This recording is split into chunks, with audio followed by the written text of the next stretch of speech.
context of today's strategy without tactics is the slowest route to victory. Tactics without strategy is the noise before defeat. Yeah. So normally, yeah, like normally we just do the thing because we're 100% sure we've got something valuable because I asked my mates. And I've done that. I've done that 20, 30 grand in the hole for a thing that my mates thought was awesome, and it bombed. And it was just doing this thing without any sort of strategy. But if we created for you a 50-page strategy document, it equally would be as useless as the paper it's written on. So we're trying to bridge that gap by doing something practical.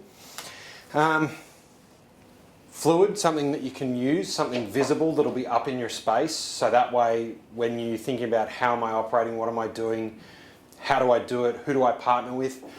You know, you get a call from Rubik or E&A or whoever it is, doesn't matter, insert generic service provider. You say, do I want to partner with them? Do I already have that partnership in place? And so it's about reducing decision fatigue daily, as an example. Because you already know who your key partners are and if there's a gap.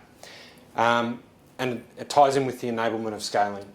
So when you bring on the next person, you say, well, these are our partners, these are the activities we do. Specifically, you're going to be responsible for this.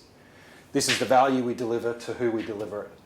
And so as far as onboarding a person, it becomes very quick because it's all on a page.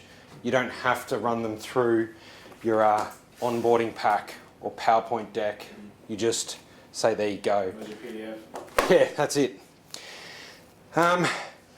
So a bunch of this stuff comes from Strategizer series and Gazelle's Scaling Up. I'm not a Gazelle's Scale Up coach. I'm none of those things. I'm definitely a dude that just loves business and entrepreneurial stuff, and I fucking hustle and I do what I do. But I'm not a Gazelle's coach. They're the people you hire if you want to invest money in doing someone that takes you through the whole Gazelle's Scaling Up program, which is, I don't think, it's the right thing to do, but it's not practical for right now. So, yeah. Yeah, that's right. So, is it more of an accelerator coach? That's right. I also am not an entrepreneur, so I don't own my own company. I'm not taking the risk. So other people are taking the risk, you're taking the risk, you're an entrepreneur. That's not me, but I do work for a company as an exec. But I am a coach in the NLP, hypnosis, personal one-on-one context. I am a senior exec in a consultancy. This is my second time growing a consultancy. I didn't grow on myself, I did it with a team, a leadership team.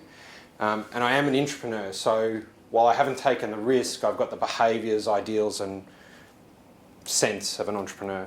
And I'm practical, super practical. Good, we like practical. What are we going to do? Google Business Model Canvas. Anyone ever can figure this shit out. You don't need people to help you. You can literally do it yourself. I think I stole this image from Wikipedia. Like, there is so much information on this. The gap though, like even if you look at TikTok right now, everyone is giving everything away, but there's still that middle ground of just the how and the doing. And so looking at something is sometimes enough, but facilitating and doing something with like-minded people makes it quicker. Exactly, engagement, conversation. So we'll go through key partners, activities, resources, cost structure, value prop, revenue streams, customer relationships, channels and segments. And so that's the final product that in Lucid Chart you'll build out that you'll turn into your PDF. Today we'll end up with some post-it notes in most, some stuff really, really wrong, a lot of stuff pretty damn close to right that should get you set up for your next thing that you do in the next 7 days. This is an example that I did. This is sort of draft 0.2 for the business that I'm in. And so where we're looking at, well, what do we know? How are we targeting things? Who are our partners? And so that's sort of the end product that you end up with. Yeah. What does it all mean? Left is feasibility, desirability, and viability. So if you don't have the right activities, partnerships, and resources to deliver the value to the customers, you don't have a feasible or desirable business. And then if you're not making money, duh. And so it comes back to that practical application of having something that's on a page. You come up with a brain fart of an idea where I'm going to do A, B, and C. Does it fit into this? If it's yes, yes, and yes, crack on, do it. Scale your resources, increase your partners, and then go do the thing if people are asking for it. I love that.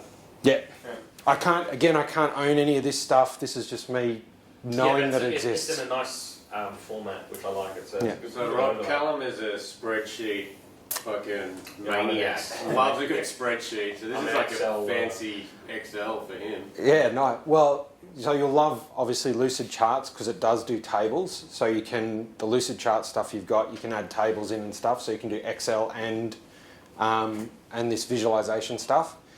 And you know, obviously all of it you can plug in and do re-visualize this info however you want, depending on your audience. And so that's it. That's the prime.